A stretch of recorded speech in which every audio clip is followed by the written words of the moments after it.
Hey y'all! Hello! What's going on? Happy Wednesday to all of you. Woo! Chin, chin, yes. Yay! You know what's happening in the Alban household. Okay. Yeah, that's right.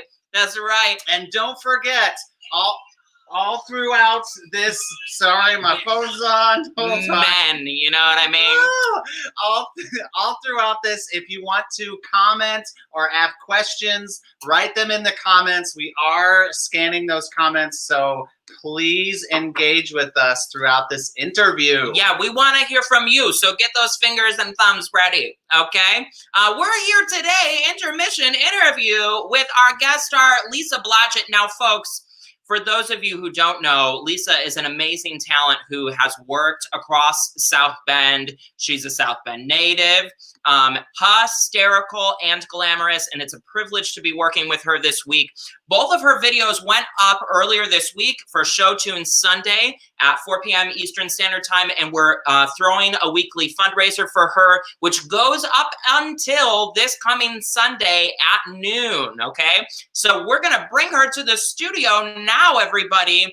Here is Lisa Blodgett! Hi, guys! A collective yay from the gay community here. Hey, girl, what's up? Not much, just living life, you know, trying to keep sane during this crazy quarantine, as my dogs, as you can hear, aren't staying as sane as I am. So Absolutely, absolutely. Well, we start all our interviews with just tell us a little bit about yourself for our viewers who don't know you. Yeah. Well, my name is Lisa Blodgett, and like they said, I'm a native. I was actually, adopted from Chile originally, South America, and brought here by my parents. They're both South Bend natives as well. And I've been acting since I was 6 years old. At 6, I saw the Nutcracker and was like, yeah, I need to do that for like the rest of my life. So that's what I did. Yeah, so that's what I've been doing. Honestly, I'm also a burlesque performer. I also am a plus size model part of the year, so that's a lot of fun. Other than that, I just kind of taking care of my house. I finally have a house of my own, so that's really exciting. Awesome. That's amazing. Yes, thank you. Yes, upgrade, girl. Upgrade yourself. It's taken a lot to get here, so I'm so happy I'm finally here. Yeah, life is about the journey, not the destination. Most definitely. Amen. Raise the roof on that one. So you grew up in the South Bend area. Now I'm originally from the Chicagoland area. Erin's originally from Iowa. We moved to South Bend about 5 years ago. And when we moved here, there seemed to be it seemed like a resurgence in the community and in the arts community. What was it like kind of living through that? Well, I mean, it's interesting seeing it from the beginning up until now, because your theater is absolutely amazing. Like, it was a blessing that you guys opened art for a lot of us, because it was one more space to open up and to be creative in for us. So that was amazing.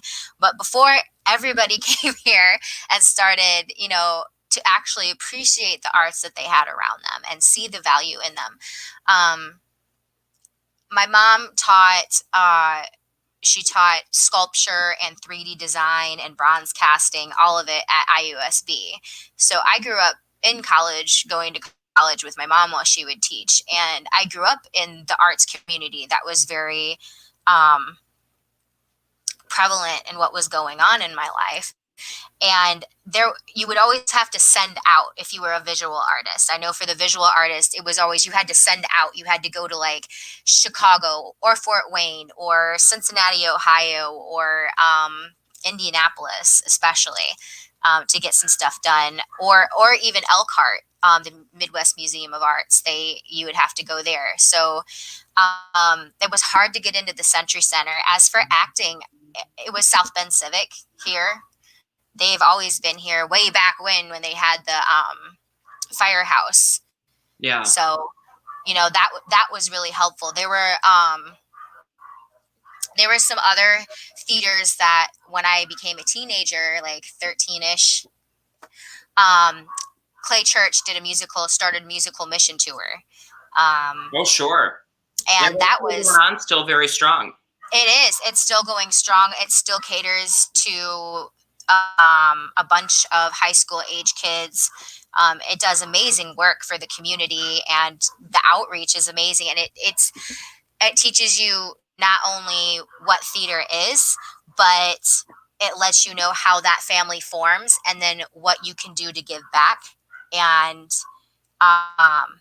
just be the hands and feet of God, which is really awesome. So. Yeah. That's really cool. Elkhart Civic in Bristol was awesome. This was way before Premier Arts came into the picture, so that was what was going on there. But those were kind of your outlets that you had. When I was 6, you really just had South Bend Civic. You didn't really have a lot. Have a little buffet of theater that you could pick from, a little bit of that and a little bit of that. Yeah, very true. Things have definitely grown over the times, and we are very excited to be a part of that conversation and a part of the growth in our city. Yeah. Yes. What are some things about the future that you think our city needs for arts? What do we need more of? We honestly, the thing that I really want to see is I would like to have downtown, and I feel like they're missing out on this, and I know I'm gonna get somebody's gonna say something about it to me because bring it on, people. Bring it on. We love your comments. South Bend Civic has a beautiful outdoor theater on the corner of their theater. It's beautiful. Yes. But what I would like to see, if it's in Leaper Park or Howard Park, I don't care. Howard Park has the space for it out in the big like field area. I would like to see an outdoor theater, like a big outdoor like hardcore performance space, not just by the river, like out where we can put people, like big groups of people like that. And that has all the fixings for a beautiful outdoor theater. I would like to see that in the future. I think I would like to see more of a mixture of kind of how Mission Tour does it, but more inner city with the reach out, as opposed to going out, which, don't get me wrong, it's great. Going out into our country and helping as many people as we can is an absolute blessing. Being able to do that through theater and through the donations that they bring in and stuff. But I would love to see that here. We have so many people who can't afford to see theater, that if we give them the chance and the opportunity to have that level of, education, viewing, and to just enjoy theater, just to forget the crap in their day-to-day life and just be able to come and view, some brilliant artists do brilliant things.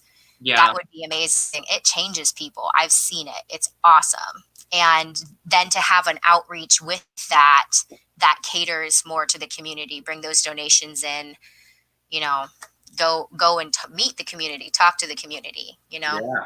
No, word on that. I mean, accessibility is huge and extremely important to us. Aaron's background, he has worked at the Merritt School of Music, and something that one of their founding members, Duffy Allison, always says is that that talent is not sparse, but opportunity is. And so that's something that kind of resonates within us as an organization, is that there is an amazing talent here in South Bend. Oh yeah. Some people are just lacking the opportunity and the resources to grow, and we believe that strongly with the community too, right? Like, price of a ticket shouldn't be the thing that keeps somebody from being able to see theater, which is why when we founded in 2017, it was important for us to have a pay what you can program for every single show that we ever do. Absolutely. You as an audience member can set the price. And it's nice to see that since then there have been some other organizations who have taken that up. And even if they're doing it for their you know, 1 day a week performance, that's 1 day a week where somebody can access something that they normally can't. Absolutely. And like from being in the musical mission tour program, you really see working with those kids that you see that, you know, some of them don't even have access to food on a daily basis, let Right. alone the arts. It is such an important part of education, the arts, that just having that out may sway them from the bad things that are around them. Sure. And that is such an important impact on children, the arts. And man, look, if my egg wasn't placed in this artist's nest that is my home, I don't know at all what I would turn out as. Because look, I'm thick. I don't run. I don't do basketball. I don't do anything. I am a thick fillet. So I just need to, you know, dance around and sing and do things a little bit at a time, you know, spray myself with a water bottle, get too sweaty, that kind of thing. Can't be doing all that. So well, I strongly believe that you could do anything that you set your mind to, and I feel honored that you set your mind to do theater and the arts, because that's what brought us together. Absolutely. Yeah. Yes, and let's do a shout out to Kelly, Alex, and Mimi for your comments. Thank you. Hello. Continue to give us comments, folks. We'll take your questions. We'll take your comments. They'll pop up on the screen. It'll be a fun way to engage with us. So, Lisa, we've already heard a little bit about kind of your connection to the arts through your mom and kind of how those experiences helped shape you as a young person. But talk a little bit about your first theater performance or your first memorable moment in theater. Oh, yeah. Give me the juice. So I remember after Nutcracker, literally the next day, back when we had the intermission section in the paper that was just full. That's how you found out how to audition for things, way before the computers and the phones. We're going back. Wow. So we're going back. I ran up to my dad and I said, look, there's an audition for Music Man at Civic Theater. I want to do it. And he said, okay, all right, yeah, we'll go. I'll take you. So mom and dad, you know, talked me through everything, and we're like, you know, all you gotta do is just be yourself and do the best you can, and you just do what makes you happy, you know, just as long as you're happy doing it, that's all that matters. And I said, okay, all right, cool. So I remember I was like super nervous, and when I get really nervous, I dressed up like way too much for this audition. Like I had my little dress on, my little 6-year-old Lisa had her little dress on. I remember I put like a sticker or something on my shirt. Like I remember all that. And I put on like my really dress better stickers. Look, my kindergarten picture, I refused to get dressed unless my mom let me put star stickers all over my shirt. That's the only way that she got me to take those pictures. So like I had my stickers on, and then I had my really nice like Sunday shoes on. I was styling. I was ready to go. Yes. So we went there. My dad went with me. And I remember filling everything out and being super confused, like what to do. But luckily, Dad was there. He took care of all that.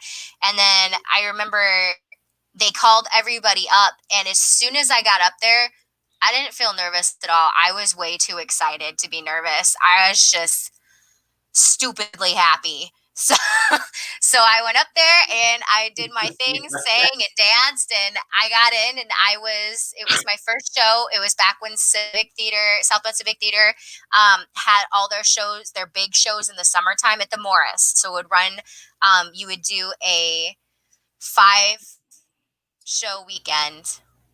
No, wow. 4-show weekend. 4-show weekend. It would be Friday, Saturday, Sunday. And I got nervous at the end during dancing of this audition.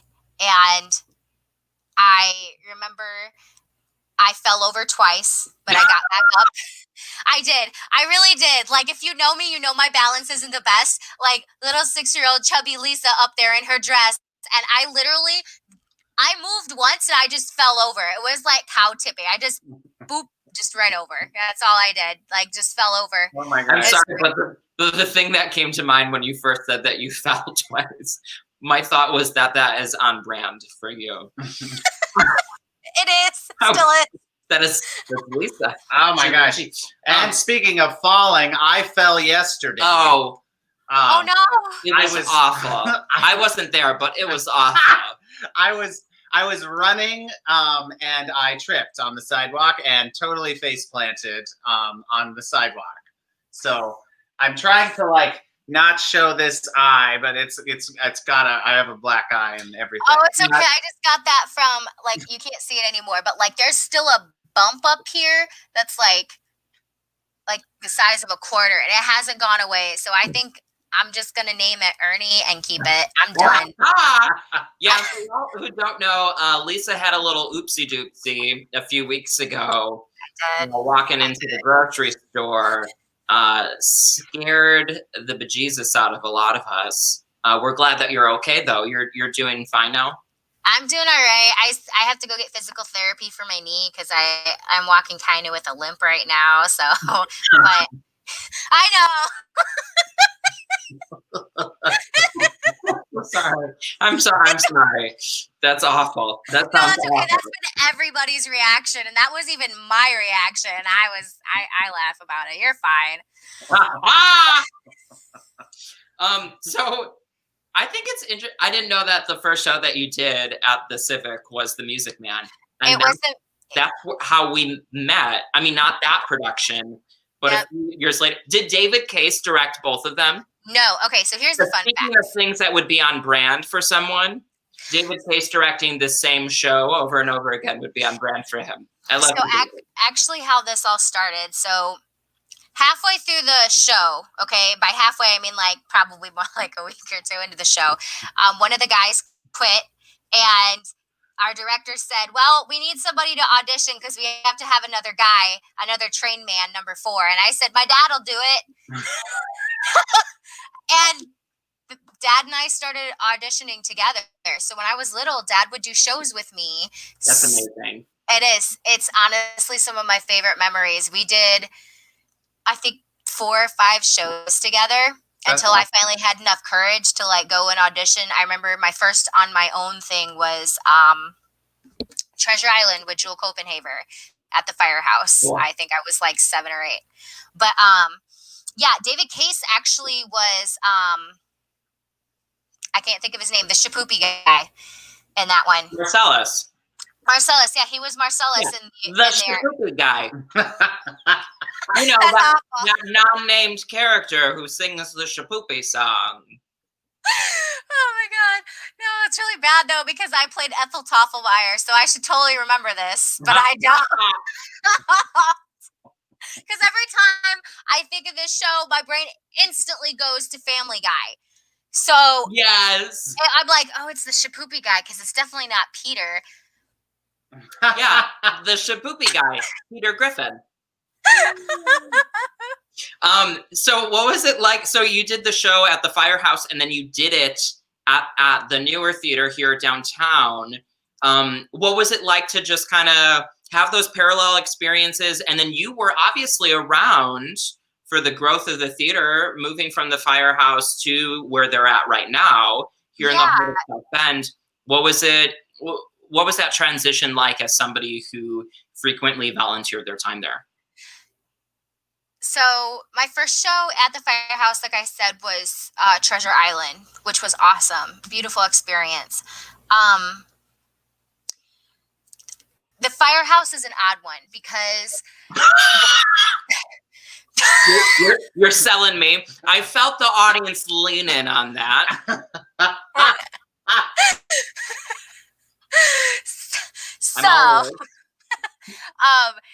First off, the Firehouse was haunted, so you had to deal with the creepies, which was creepy to begin with. Whether you believe in the supernatural or not, it believed in you if you went to the Firehouse. So, like, there was a thing that would turn on or off the bathroom lights, so even when you had to tinkle, it was a spooky experience.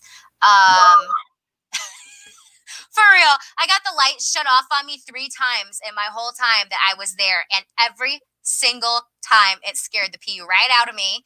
And I screamed every single time. And once was during a show. So, yeah, that I was... think you were already peeing. It was good that I was already there, you know. That really saved on the depends. So that was nice. But the history in that place was amazing. You could feel it there. It was really cramped, and it would get really hot upstairs. Through the years, they originally used to keep their props. The upstairs was their prop room. So, and it was split into kind of 2 sections. So this part was the green room, and then this part was where they kept all their props, or a majority of them. And once, you know, Civic finally got the Scottish Rite, then they started, you know, slowly bring stuff or take stuff over there. Sure. But it was cramped up there for a while, and then eventually that all emptied out. I always remember the peepholes. They had peepholes, theater peepholes. So some theaters still have them. I know the Morris doesn't have them anymore. At least I don't think they have them anymore. But the Firehouse had the peepholes, so you could look down in the audience and see how everything was going. Because that's kind of fun. That sounds a lot less creepy after you explain it. Oh God, I didn't mean like they were just peeping on people, like I meant like you could see the audience, because so on the floor of the Firehouse, it creaked and like certain spots, if you stepped on it, you completely ruined the show. Like there was one night when they were doing To Kill a Mockingbird, and they got to the point where it was like when he was at the jury and everybody was dead silent and somebody stepped, and it creaked from the front of the house all the way up to the stage. It just went, it ruined everything. So you had to really look where those X's were, because you couldn't walk around during a show. You had to really know where you were stepping, or else you're just gonna wreck your show. You're gonna step in it. Yeah. But the transfer, the transfer over, you're fine. The transfer over was sad, because, you know, you grow up working there a lot, and that was a lot of my childhood working there. I kind of miss it. I just kind of miss like being there in the summer and just chilling out, and, you know, every theater has a certain smell to it. It smelled like history. It was nice. Like books. It smelled like books. I miss that. But moving over to the Scottish Rite was really interesting. One of my favorite, I think some of my all-time favorite memories were working.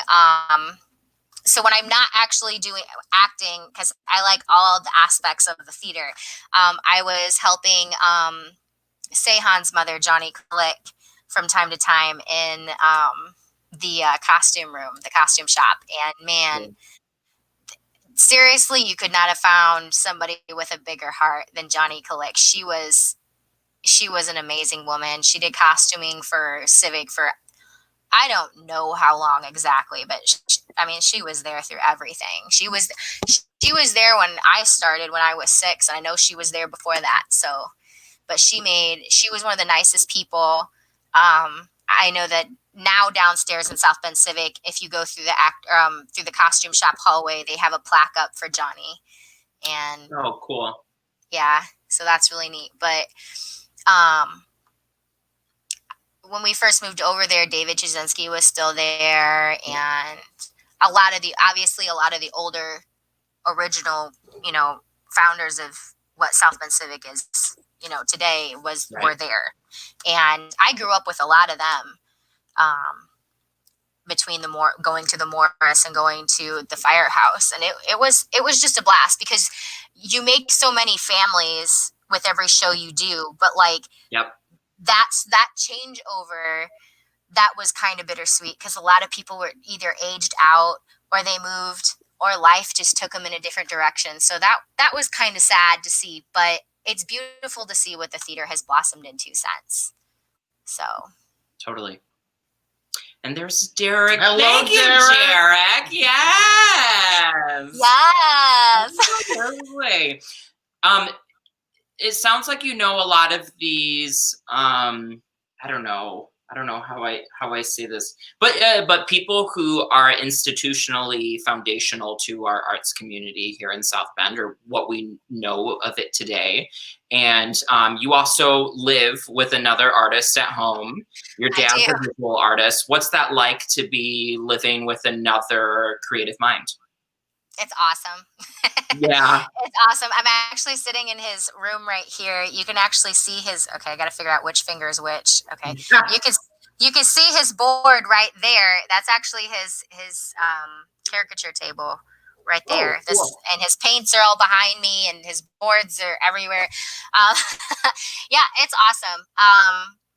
It's fun because if you live, I mean, you two are both artists, so you live together. So you have to know, like, it's fun because you get to bounce ideas off each other, and someone who actually gets it is great. Because if you talk to somebody who doesn't understand it or just doesn't appreciate it, it really not only kills your vibe, but it really just, it smothers your creativity, which in this household, that's all there is creativity. Yeah. which is great. I guess it goes back to, it just all depends upon the soil that you're planted in. So I was planted in some pretty good soil. So, but yeah, we're always, he's over here. He's always creating. He's got murals coming up for Mural Pharmacy. They need him to repaint some stuff, and awesome. Yeah, he's still doing caricatures and all kinds of stuff. All kinds of stuff. Get it, girl. Very, very cool. Well, let's take a moment and ask about the COVID pandemic. Yeah. So how has that impacted you and your life, and kind of where are you at in that process? Well, so when it first started, I was working at Pandora, which obviously that's the mall, so they closed that down as soon as they could. It should have been sooner, but that's just me. But they shut that down, so I was laid off. Dad lost his job at the bowling alley, and he couldn't go to work because of his age, and he's also got a low immune system. With me, my doctors didn't want me out at all because of my low immune system, and I have awful lungs, unfortunately. From having really bad bronchitis when I was brought here, when I was adopted. My first night as a baby, basically, I almost died because I had acute congestive bronchitis. Almost wiped my lungs out completely. So this attacks your lungs. And so they were like, yeah, you really probably shouldn't like be around people in general. Just stay inside. I was like, okay. So we were trying to figure out, what we were going to do. And my mom had taught me how to sew at a young age. And that was our saving grace. Because they were like, well, people start to need to wear face masks, I was like, well, crap, I can't find any face masks anywhere. Like, nobody has them. So I ended up just looking online and finding a pattern, and I printed that out and hand sewed a face mask. And I was like, oh, good, great. This turned out after like 7 times of cutting it wrong. Like, oh, this is great. And that one mask turned into 2 people saying, hey, we need masks. And I said, okay, yeah, it's great. It'll take me a while, but I can do it. And then eventually I started a mask business. This is a good moment. Yes. This is a good moment. Yes. So tell people more about the business. Tell them where how they can get in contact with you, because people need masks out there, folks. Okay. Yes. Not only is it a good thing to do to make sure that the people around you are safe, but our health experts are recommending that we all take this step, and it's important that we all join in this fight together against COVID-19 to keep those that are important to us safe. So, Lisa, tell them a little bit more about the masks that you're selling. So I make 3-layer masks. One side is cotton, The inside is a non-woven fabric, so it would be a fuse fabric that you would use to like put in quilts and stuff. So it's not woven, so things can't really get through it as easily.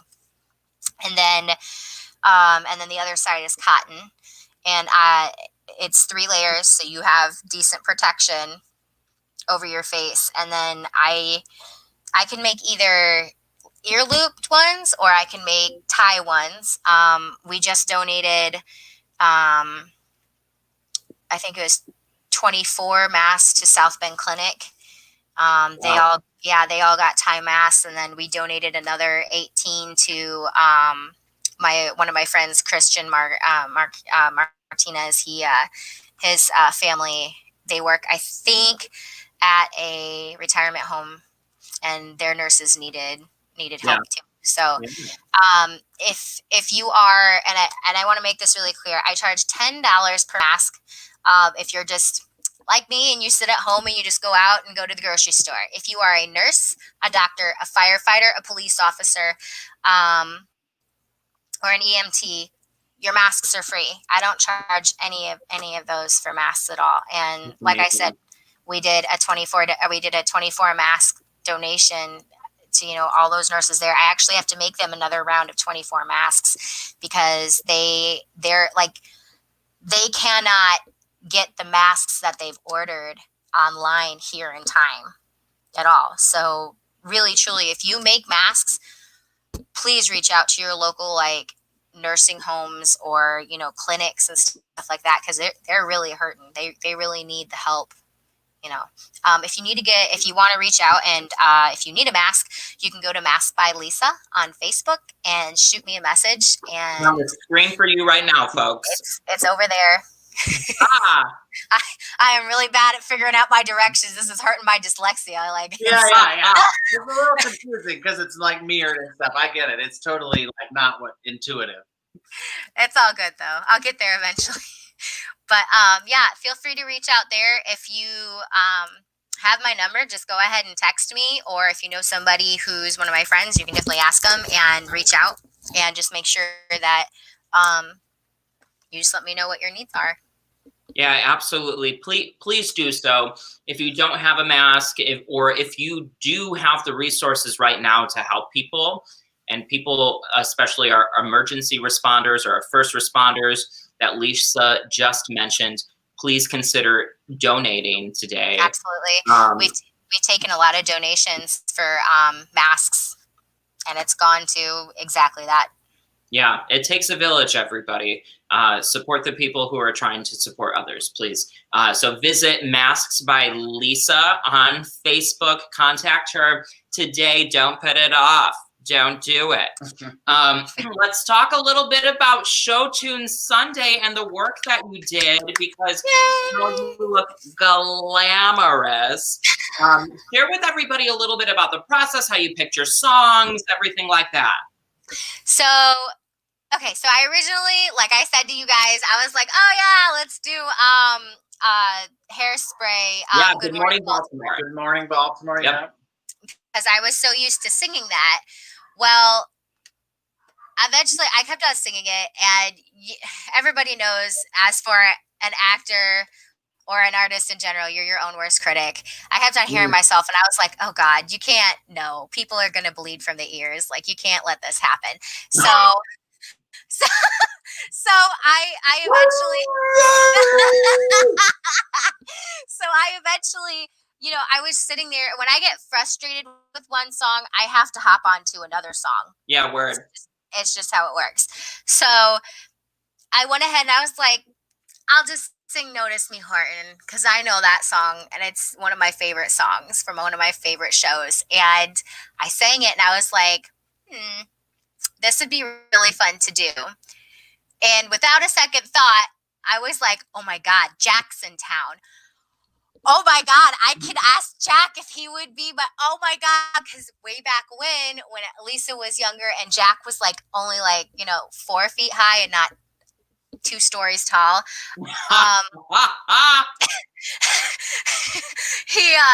He played JoJo and I was Gertrude at LaPorte Civics Seussical way back when. So that was very sentimental to me to have him as Horton. So that was really cool. But that's honestly what triggered that entire thing for me, was just the pure and utter fact that I got to work with Jack, because I was just like, oh my God, this is so exciting. But the whole process for that was a blast. I mean, I'm so glad that we were able to be outside, because I feel like it wouldn't have been the same if it was inside. Yeah. It was fun to be there and witness the two of you on the playground at Howard Park. Now, I don't know if the caution tape was there to keep people out, but it seemed like it was, I don't know, it was ripped down. It wasn't protecting anything. We didn't rip it down. There were other kids there before us. That was not us. So I'm sorry if we messed something up, or but seeing you and Jack playing on that playground was so much fun. Oh God! Jack went down a slide that was wet, and then his pants were wet the rest of the day. It was hysterical. That was fabulous. He was like, "Do you think he's gonna shoot me from behind?" I said, "I hope not. It looks like you peed yourself." So you know.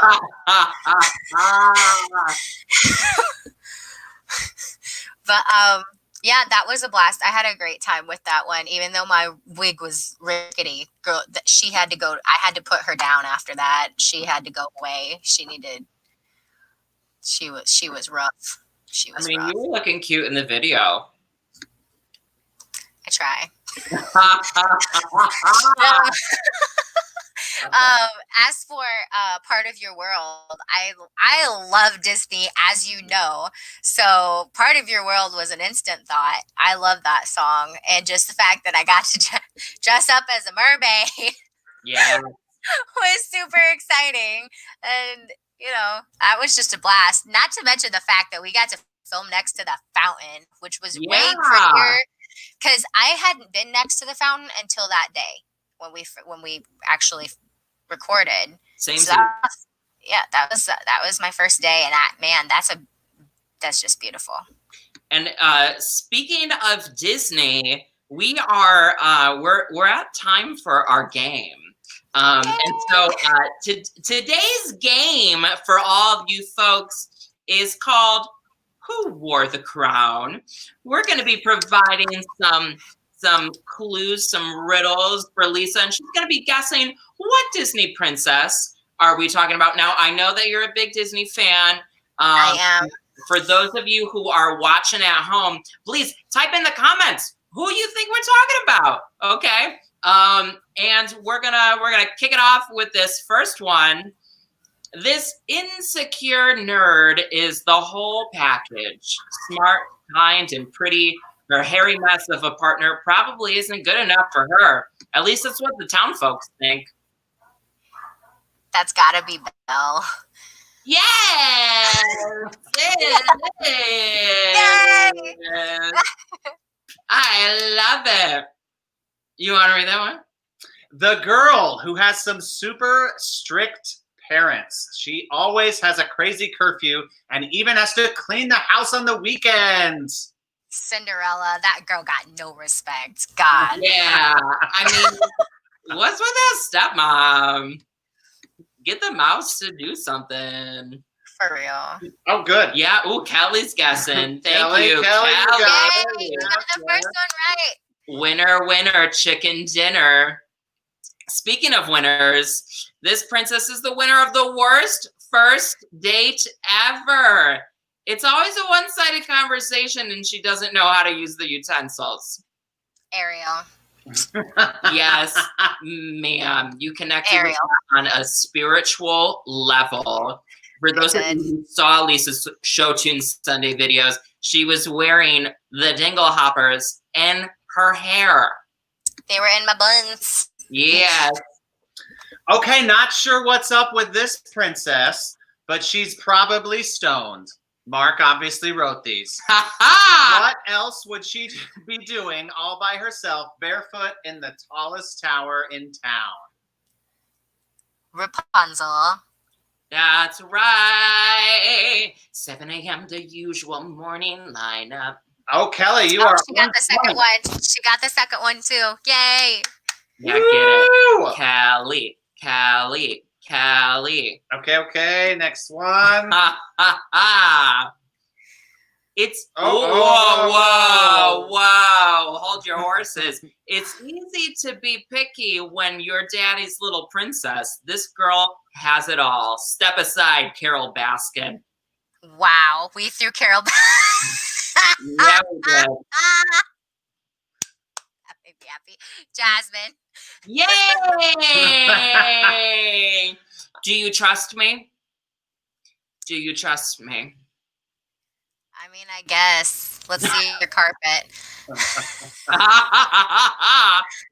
The apple doesn't fall far from the tree, but she could at least set some standards about the guy she sees and set boundaries with her neighbors. Best example of white privilege in the forest. Snow White. Oh my God. Is these white people being so trustworthy? Get some info. With the fate of an entire country on her shoulders, the only thing holding this warrior back is misogyny. Don't worry, fellas. She'll bring honor to us all. Mulan. She did. She really did. Nice. Thank you for playing, Kelly. You're doing great. Yeah, Kelly. Get it. Absolutely. All right, we got the next one coming up. Don't worry, she's almost here, and she don't need your crocodile tears. Tiana? Yeah! Yay! I love Tiana. She's like the first princess I go see when I go to Disney. I absolutely love Tiana. Like, her dress is the best. Period. Yeah. Hands down. And glamorous. We might supposed to be going to the Disney in June. It had been a plan for like a year and a half, and it probably won't happen. But yeah, in the spirit of Disney, here's another one. Oh no. Oh yeah. To say hi, just give her a wave.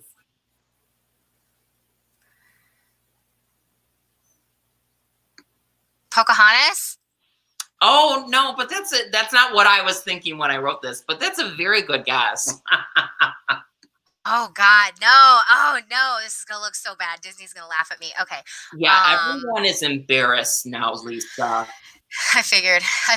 Oh God, I'm stumbling. Okay. To say hi, just give her a wave. Moana? Yay! Yay! Oh my God, wait, look, I have a Moana necklace. Yeah, you do. It's the heart of Tafiti, and it's got the seashell. Yeah. Yes, you have to get inside Mark's head to get some of these.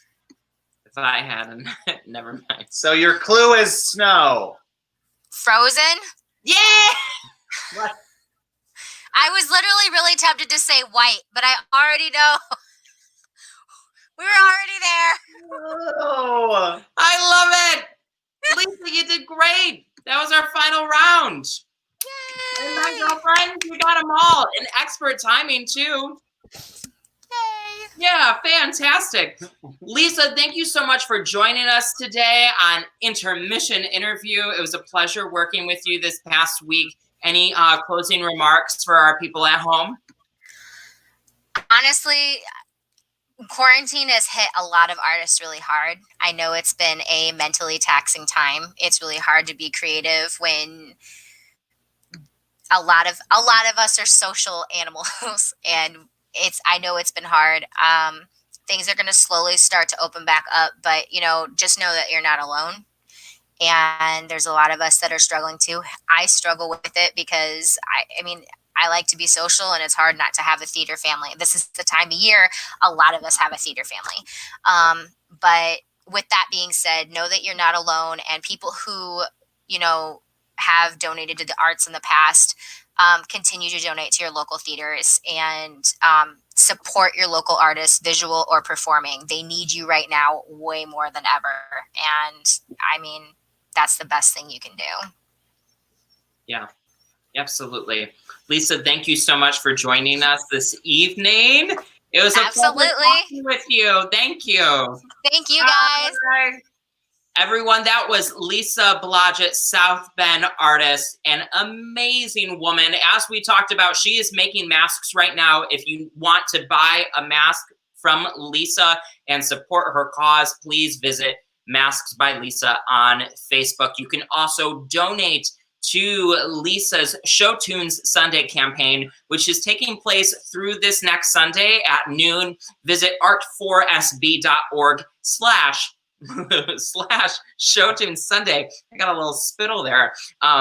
Yes. Any closing remarks from you, Dr. Albin? Nope, I think you said it all. There it is, folks. From all of us here in the Albin household, thank you so much for joining us today. Have a wonderful evening. Bye. Bye.